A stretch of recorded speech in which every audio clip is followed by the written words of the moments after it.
Hello, my fabulous sprinkles. Miss Venomous Cupcake here, and today I have for you, obviously, another Creative Art Box unboxing. I just got it today. It was kind of a little bit beaten up by the mail people, because, yeah. But as always, the links are down in the description, and hopefully your mail people will be nicer to it than mine were. So, yeah, I'm going to go ahead and get this opened. Okay. And this wonderful junk, and as always, well, I don't know if it's junk, I don't know what it is, but I always end up throwing it away. I should probably do something cool with it, but I'm too lazy. As always, the Creative Art Box always comes with these little card things, and this month is July, and it seems to be a color pencil box, so this is pretty interesting.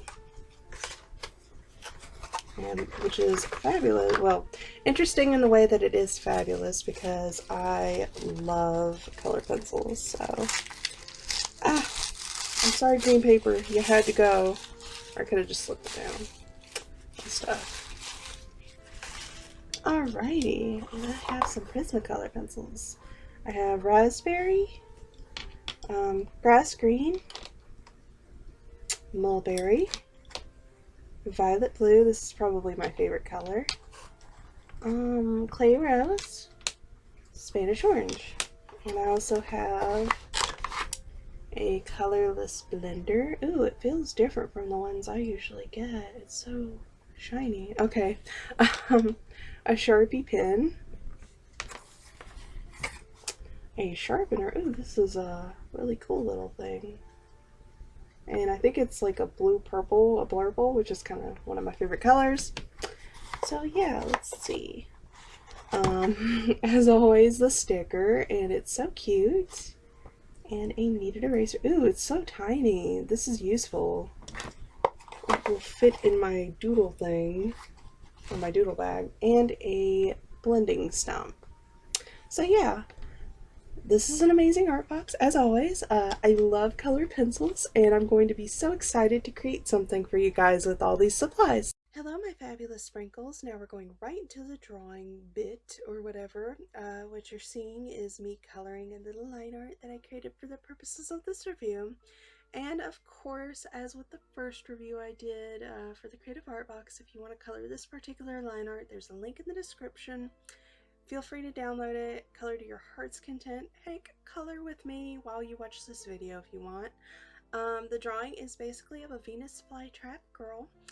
It was inspired by the color palette itself that I got in the art box that you just saw. I was really thinking long and hard about what I was going to do for this. That's why it took me so long to get this video up. And really looking at the pencils that I got, I was thinking, wow, this is a really kind of planty sort of palette. And so this lady was born. For the line work, I did use the Sharpie pen mainly. I used it on Georgian Pacific cardstock, I think that's what it's called. And it did bleed a little bit, but honestly, it wasn't that bad. It was easily cleaned up by adding a few more strokes of like a different pen or something.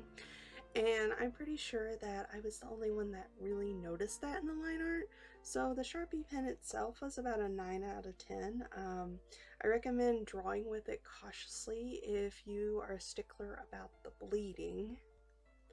And the pencils themselves were, as always, with Prismacolor, amazing.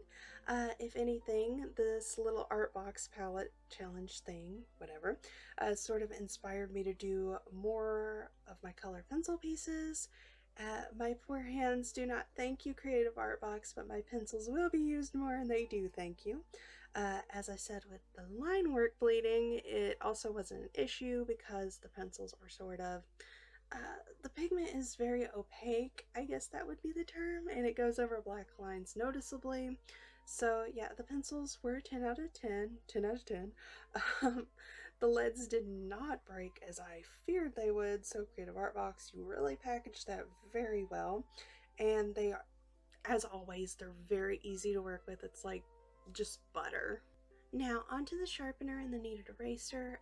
I usually use kneaded erasers all the time for cleaning up sketches and stuff, but I can use them usually for cleaning up those little waxy flakes that tend to litter the area with colored pencil.